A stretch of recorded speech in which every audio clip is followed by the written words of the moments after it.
Obama's their golden calf. He was their de facto savior. If Obama's legacy is dismantled and he's exposed as the corruptocrat he was, the entire ethos of liberalism collapses.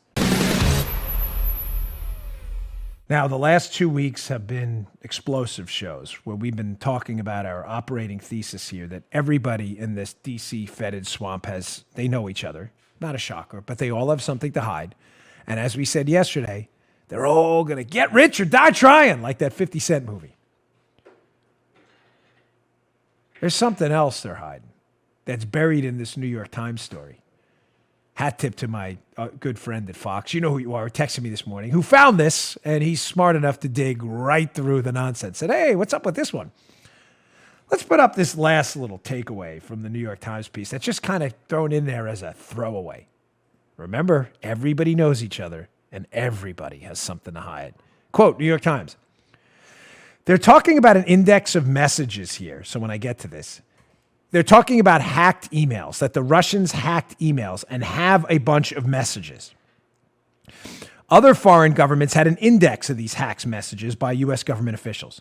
So now we go on. It says, but an index of the messages compiled by the unnamed foreign ally that gave us these hacked Russian messages show that they included emails from President Barack Obama? Oh boy. As well as members of Congress. Mr. Obama's White House counsel, W. Neil Eggleston, decided that investigators should not open the drives, citing executive privilege and the possibility of a separation of powers uproar if the FBI sifted through lawmakers' private messages. Keep in mind, they had no such problem doing that with President Trump and then candidate Trump. So let me translate for you what that means, why that's in there, and what the real story is, and what their narrative is going to be. Translation comes first. Hillary Clinton was over in Russia and emailed Barack Obama from her private server. The Russians hacked it.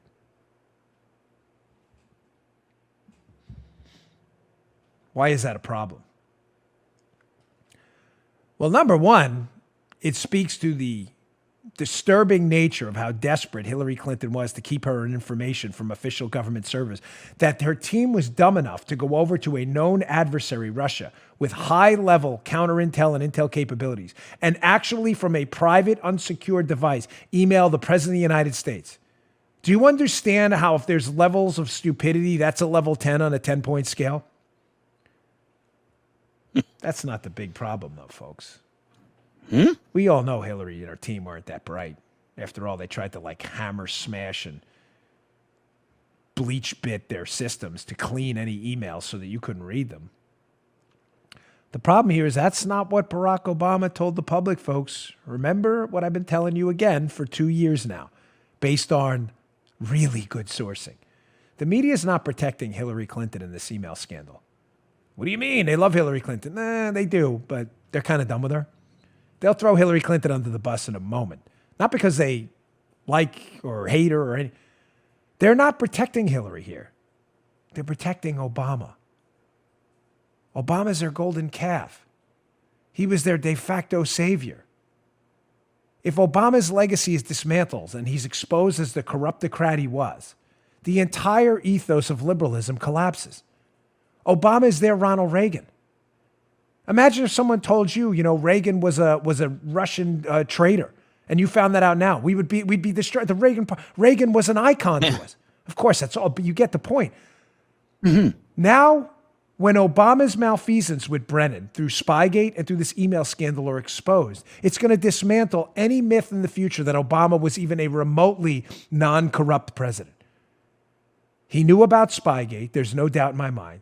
And he also knew about Hillary's efforts to subvert to subvert information channels and to exchange classified information which adversaries were hacking and using against us. How did he know? And what's the problem?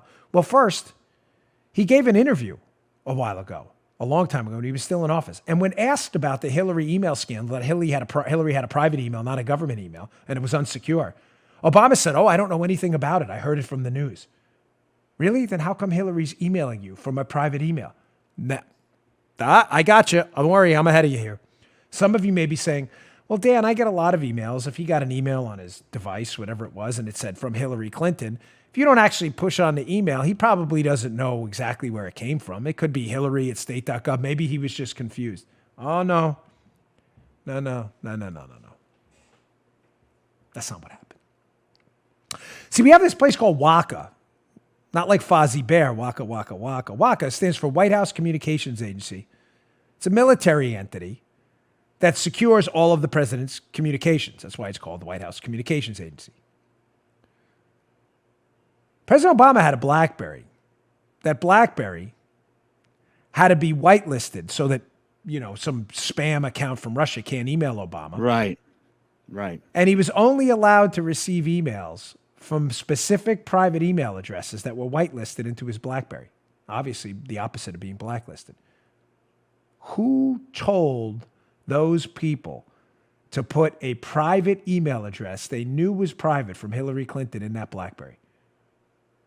There is no way in Hades the Obama administration was unaware of the fact that Hillary Clinton's emails were coming from an unsecure server, were exchanging classified information, and it was being sent from foreign adversary soil who was likely hacking it because she was emailing Obama direct, and the FBI and them knew about it.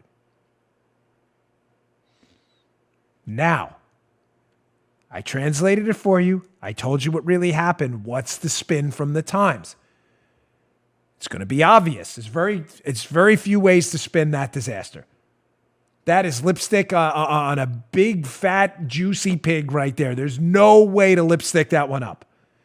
So their line is going to be, you would think the FBI would be interested if foreign adversaries had classified information from our Secretary of State and President.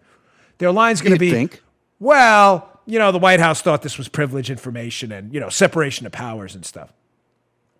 Keep in mind, separation of powers they don't care about at all in the impeachment trial, where they think they can do a fake impeachment, not even take a full House vote on it, impeach the president, and demand everybody from the White House show up.